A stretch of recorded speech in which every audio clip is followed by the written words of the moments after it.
Sir নমস্কাৰ। নমস্কাৰ। Sir কি নাম আপোনাৰ? মোৰ নাম ভিপি সিং। স্যাৰ ক'ৰ পৰা আহিছে আপুনি? মই জাগিৰপুৰ লুধিয়ানাৰ বাসিন্দা হয়। স্যাৰ সন্ত ৰামপালদেৱ মহাৰাজৰ পৰা নাম দীক্ষা লোৱাৰ আগত আপুনি কি ভক্তি সাধনা কৰিছিল? মই আগতে বজৰংবলীৰ পূজা কৰিছিলোঁ। কেইদিনমান বজৰংবলীৰ পূজা কৰি কৰি তেওঁক এৰি আকৌ শংকৰ ভগৱানৰ পূজা কৰাত লাগিছিলোঁ। আকৌ শংকৰ ভগৱানৰ পূজা কৰি কৰি মই অমৰনাথলৈকে গ'লোঁ। অমৰনাথো গৈ আহিলোঁ শংকৰ ভগৱানৰ। সেইদিনাই মই সিদ্ধান্ত ল'লোঁ যে যিদিনাই মই মৰিম শংকৰ ভগৱানৰ শৰণত মই অমৰনাথ গৈহে মৰিম। সকলোকে পূজা কৰিছিলোঁ, কিন্তু পূজা কৰি কৰি মই এইটো স্থান পালোঁ যে দিনে প্ৰতিদিনে মোৰ শৰীৰটো বেয়া হ'বলৈ ধৰিলে আৰু সকলোবোৰ শেষ হ'বলৈ ধৰিলে। এবাৰ কি হ'ল যে এবাৰ মই বেমাৰত পৰিলোঁ। তেতিয়া বেমাৰত কেনেকৈ পৰিলোঁ? মোৰ হাইড্ৰষ্টিলৰ অপাৰেশ্যন হৈছিলে। হাইড্ৰষ্টিলৰ অপাৰেশ্যন ঠিক হ'ল, এদিন মোৰ জ্বৰ হ'ল, তাৰ দ্বিতীয় দিনা একেবাৰে চেল ডাউন হৈ গ'ল। চেল ডাউন ইমানেই হৈ গ'ল 1 লাখ বাছিল। 1 লাখৰ পাছত মোক পানী দিয়া হ'ল। পানী দিয়াৰ পাছত মোৰ দিনে প্ৰতিদিনে চেল ডাউন হ'ব ধৰিল আৰু শেষত মোৰ 4000 চেলহে বাছিল। 4000 চেলৰ ভিতৰত ডক্টৰে কৈছে 4000 চেলত কোনো জীয়াই নাথাকে। স্যাৰ আপুনি দেৱী দেৱতাসকলৰ পূজা কৰিছিলে, ভগৱান শিৱৰ ওপৰত আপোনাৰ দৃঢ় আস্থা আছিলে, গতিকে স্যাৰ সেই পূজা এৰি আপুনি সন্ত ৰামপালদেৱ মহাৰাজৰ শৰণলৈ কেনেকৈ আহিল? মই আগতে ল'ৰা ছোৱালীক পঢ়াইছিলোঁ, গতিকে মোৰ ওচৰত এজন ভগত আহিছিলে, দুৰ্গেশ দাস নাম আছিলে। তেওঁ মোক ক'লে যে আপুনি মোৰ ছোৱালীজনীক পঢ়াওক। মই ক'লোঁ মোৰ লগত সময় নাই। তেতিয়া তেওঁ ক'লে 10 বজাত ৰাতি পঢ়াওক। মই ক'লোঁ সময়ে নাই, 10 বজাত মই ডিউটিৰ পৰা আহোঁহে। তেতিয়া ক'লে কিমান পইচা ল'ব? মই ক'লোঁ যে যিমানেই পইচা নিদিয়ক কিয় নোৱাৰিম পঢ়াব। তেতিয়া ক'লে যে মই আপোনাক 5000 টকা টিউশ্যন ফিজ দিম, পঢ়াবনে মোৰ ছোৱালীজনীক? তেতিয়া ক'লোঁ যে 5000 বাদ দিয়া, 50000 টকা দিলেও মই তোমাৰ ছোৱালীজনীক নপঢ়াওঁ। দ্বিতীয় দিনাখন যেতিয়া ডিউটিৰ পৰা মই আহিলোঁ, 2-3জন তাত যি বহি আছিলে তাতে তেওঁৰো ছোৱালীজনী আহি গ'ল। মই ক'লোঁ যে ছোৱালীজনীকতো মই প্ৰথমেই কৈছিলোঁ নপঢ়াওঁ বুলি, তেন্তে ছোৱালীজনী আহিল কিয়? মই মোৰ মানুহজনীক, মোৰ ৱাইফক বহুত ধমক দিলোঁ আৰু ক'লোঁ যে এই ছোৱালীজনী আমাৰ ঘৰত আহিব নালাগে। ল'ৰা ছোৱালী মই নপঢ়াওঁ, পঢ়াই মোৰ ইচ্ছা নোহোৱা হৈ গৈছে, গতিকে মই কাকোৱে নপঢ়াওঁ। গতিকে সেইদিনাখনতো মই সেই ছোৱালীজনীক খেদি দিলোঁ। দ্বিতীয় দিনাখন আকৌ আহি গ'ল সেই ছোৱালীজনী। মই ক'লোঁ যে আজি এই ছোৱালীজনী কিয় আহিছে? তেতিয়া ক'লে যে তাইৰ দেউতাক গেটত আছে। মই ক'লোঁ যে খবৰদাৰ, তাইৰ বাপেকক ভিতৰলৈ আহিব নিদিবা। যদি তাইৰ দেউতাক ভিতৰলৈ আহি যায় সকলোকে ঘৰৰ পৰা বাহিৰলৈ উলিয়াই দিম। তেতিয়া তেওঁ সেই ছোৱালীজনীক ক'লে যে ছুটি হৈ গ'ল, যোৱা, হৈ গ'ল, ক্লাছ শেষ। সেই ছোৱালীজনী গ'ল আৰু তাই এখন কিতাপ লৈ আহিলে। মই সুধিলোঁ যে এতিয়া তুমি কি কৰিবলৈ আহিছা? ছুটি হৈ গ'ল যেতিয়া তুমি আকৌ কিয় আহিছা? তাই কয় এই কিতাপখন লওক। মই ক'লোঁ যে ধেত তেৰি, এই কিতাপ দিবলৈ আহিছে, মূৰতে মই মাৰিছোঁ। মই ক'লোঁ যে মই যি কিতাপ পঢ়োঁ পজিটিভিটিৰ কিতাপহে পঢ়োঁ, বেলেগ কিতাপটো নপঢ়োঁৱেই, তাত ৰাখি দিয়া, এইবোৰ কিতাপ লৈনো মই কি কৰিম? তাৰপিছত ক'লে সেই ছোৱালীজনীটো গুচি গ'ল। সেই কিতাপখনত মই এইটো দেখিলোঁ, জ্ঞান গংগা লিখি থোৱা আছিলে। মই মনতে ভাবিলোঁ যে জ্ঞান গংগা লিখাৰ কাৰণটো কি হ'ব পাৰে? ইয়াৰ অৰ্থ হৈছে যে ইয়াত যি জ্ঞান আছে সেয়া গংগাৰ দৰে পবিত্ৰ হ'ব। দ্বিতীয় কথাটো, কিতাপখন যেতিয়া এট্ৰেক্টিভ হৈ গ'ল মই সেইখন খুলি চালোঁ, তেতিয়া তাত দেখিলোঁ যে তাত লিখা আছিলে কবিৰ চাহেব দেৱ। পুনৰ মই মূৰত হাতেৰে মাৰিলোঁ। মই ক'লোঁ যে হৈ গ'ল সৰ্বনাশ, এই কবিৰ দেৱেতো বাণীবোৰ উল্টাকৈ কয়। ঠিক আছে, মই মনতে ভাবিলোঁ যে যদি উল্টাকৈ বাণীবোৰ কয় গতিকে মই কিতাপখন উল্টাকৈ পঢ়ি চাওঁ। যেতিয়া এবাৰ কিতাপখন পঢ়ি 12 বাজি গ'ল।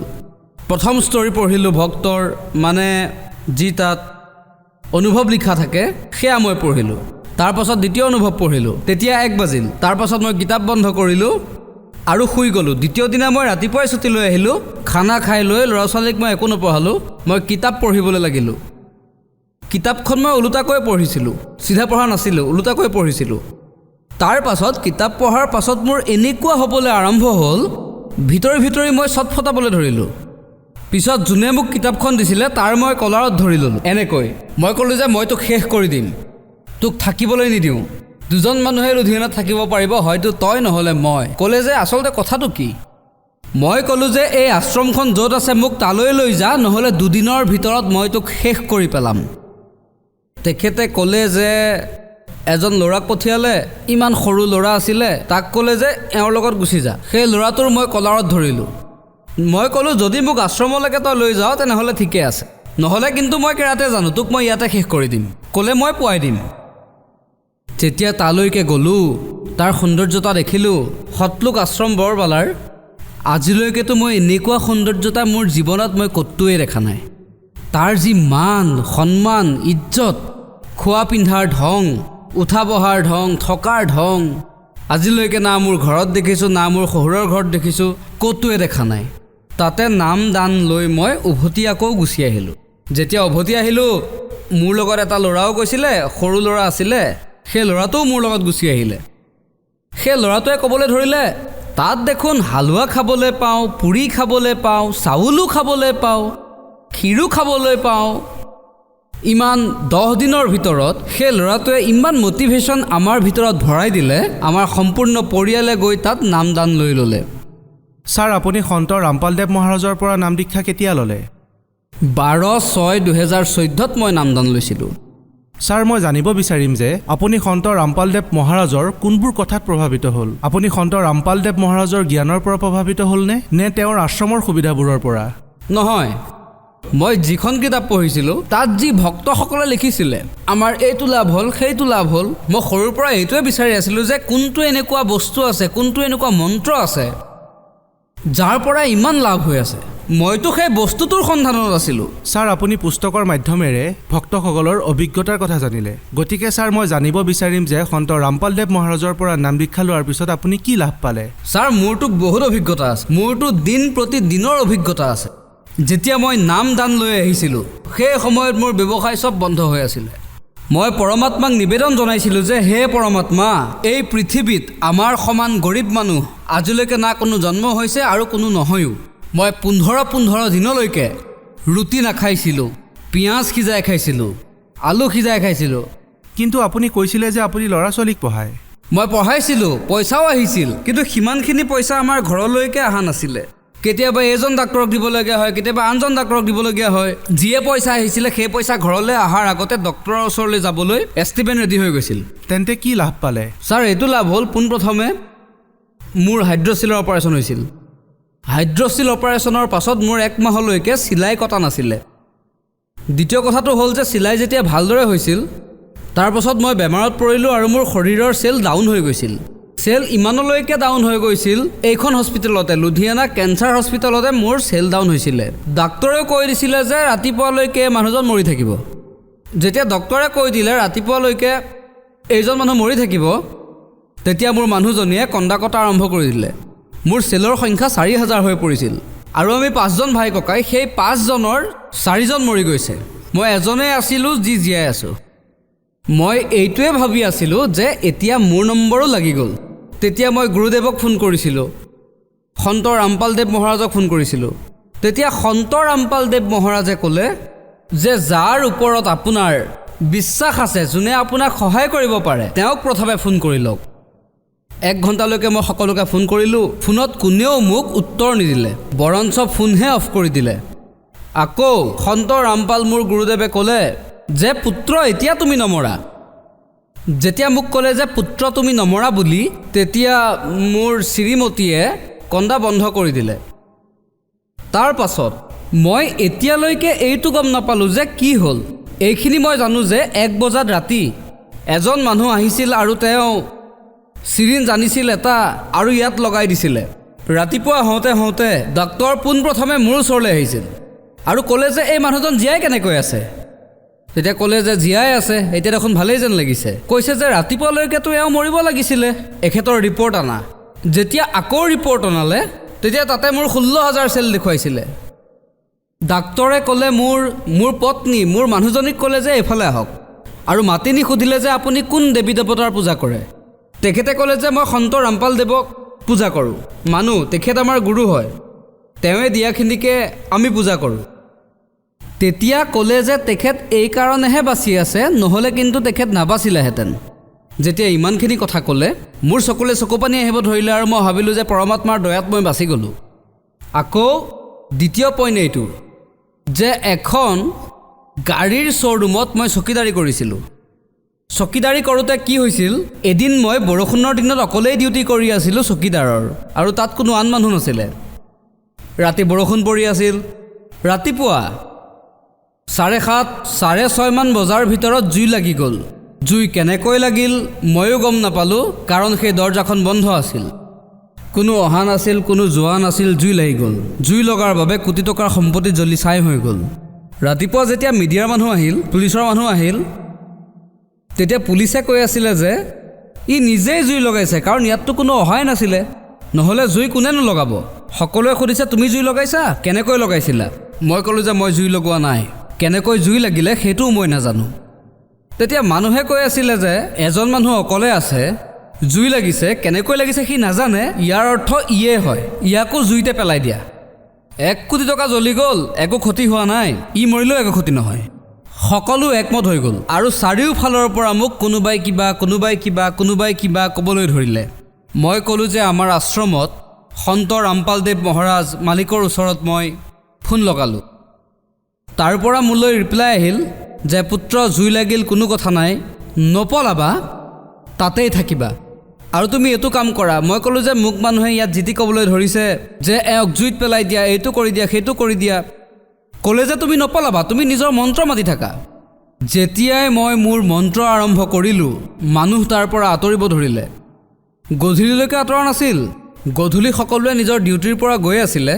সেই সময়ত এজন ল'ৰাক মই ধৰি ল'লোঁ। মই ক'লোঁ ৰাতিপুৱাৰ পৰা মানুহে কৈ আছিলে যে ইয়াক মাৰি পেলোৱা, এইটো কৰা, সেইটো কৰা, এতিয়া মোক কিয় সোধা নাই যে জুই লাগিল কেনেকৈ? এজন ল'ৰাই মোক ক'লে যে এতিয়া তোমাক কোনেও নুসুধে জুই কেনেকৈ লাগিল।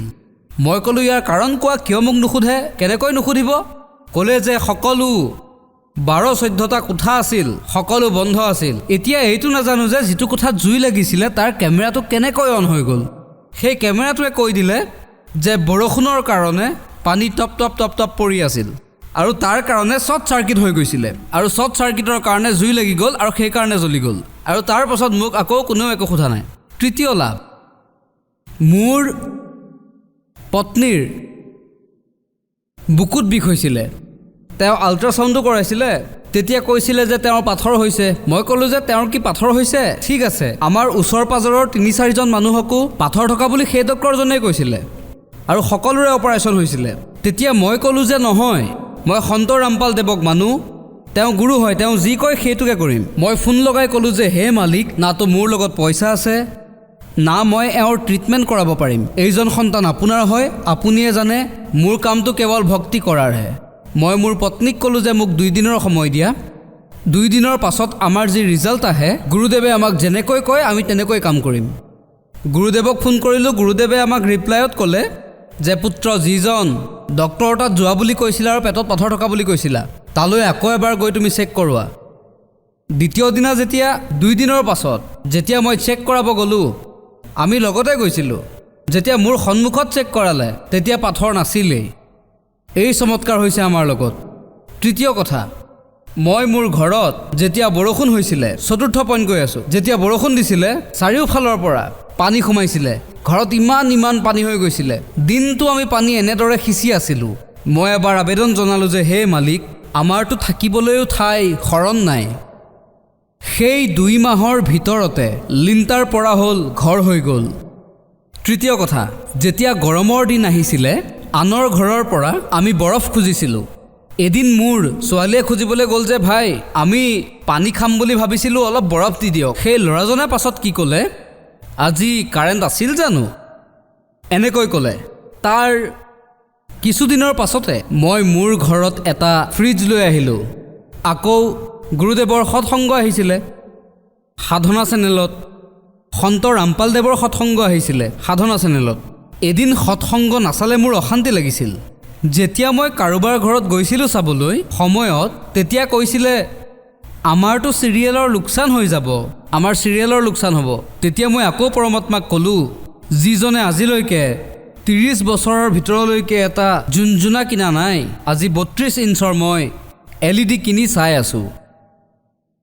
চতুৰ্থ কথা, যেতিয়া মই অলপ যি পইচা মই উপাৰ্জন কৰিছিলোঁ, মোৰ সন্তানৰ এটা সৰু ল'ৰা আছে 10 বছৰৰ, তাৰ সৰুৰ পৰাই গোটেই শৰীৰ যি হয় হাতীৰ ছালৰ দৰে আছিল। তাক বাহিৰৰ ল'ৰা ছোৱালীয়ে এনেদৰে কয় যে হাতীৰ ছাল আহি গ'ল, হাতীৰ ছাল আহি গ'ল, তাৰ শৰীৰ এনেদৰে ফাটি যায় গোটেই শৰীৰ।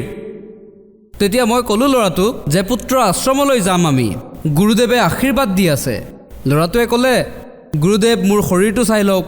গুৰুদেৱে সম্পূৰ্ণ শৰীৰ চালে, য'ত নেকি মোৰ সন্তানৰ বেমাৰ জন্মৰ পৰাই আছিল, 3 বছৰ বয়সৰ পৰাই আছিল, নিমুনিয়া হৈছিল আৰু ডক্টৰে কৈছিলে যে ইয়াৰ নিমুনিয়া কেতিয়াও ভাল নহয়, এই বেমাৰ কেতিয়াও নাযায়।